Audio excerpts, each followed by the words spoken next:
Hotep à tous et à toutes. Aujourd'hui, je vais parler d'un sujet qui s'agit de comment reconnaître un sorcier. Et je vais directement entamer le sujet.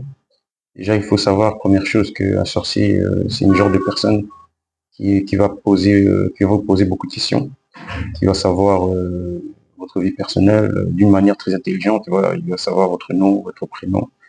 Il va aussi savoir si vous avez des enfants, dans quel endroit vous travaillez. Il voudra savoir vraiment votre vie personnelle ou il peut aussi vous demander quel âge vous avez, votre date de naissance. Il y aura toujours une manière très intelligente de vous demander. Donc tout ça dans le but de pouvoir avoir assez d'informations et pouvoir vous cibler facilement.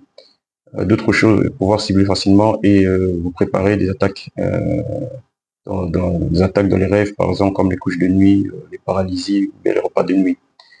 Autre chose aussi, lorsque vous avez un anniversaire ou un anniversaire de vos enfants, il faudra aussi faire attention parce que le sorcier il a tendance à offrir des cadeaux empoisonnés. C'est-à-dire, il peut vous offrir des cadeaux gratuitement, mais il faut savoir, dans l'univers, il y a rarement les choses sont gratuites. Donc, ils utilisent la loi de donner pour mieux se servir, la loi du donner et recevoir. Donc, il va monétiser les cadeaux et pour tout ça dans le but encore de rentrer dans votre champ magnétique et pouvoir vous viser facilement et vous attaquer pendant votre sommeil. Donc il faudra faire attention aux cadeaux. C'est une manière pour le sorcier de rentrer facilement, de faire rentrer facilement le égrégore en vous mettant en contact.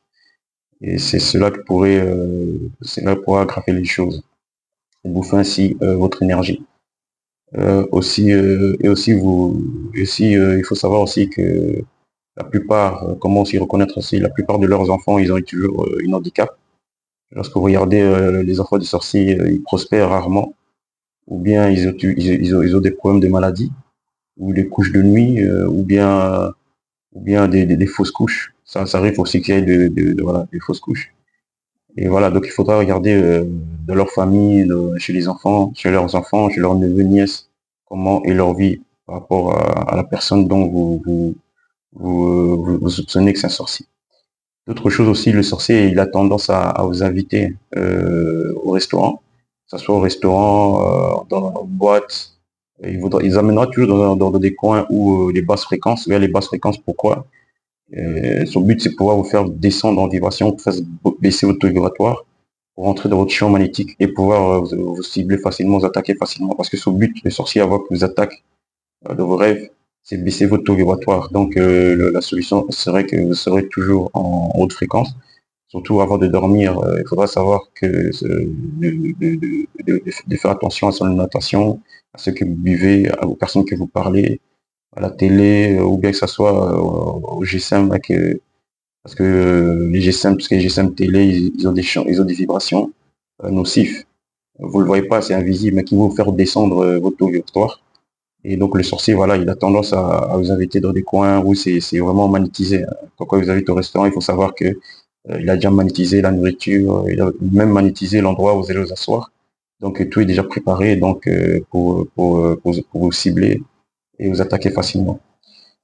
Donc voilà, donc il faut savoir aussi que les sorciers, voilà, que les sorciers, il aime beaucoup donner des cadeaux. Donc il faudra faire attention à ça surtout, hein. Il aime beaucoup offrir les choses gratuitement, mais comme je vous ai dit, il utilise la loi des données pour mieux se servir.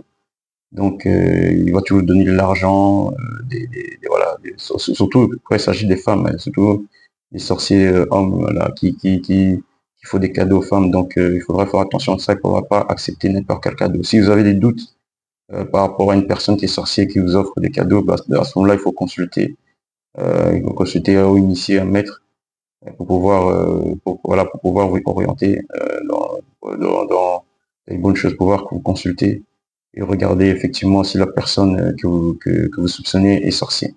Donc voilà, faites attention à vous, chers Kamites, et au tap à vous.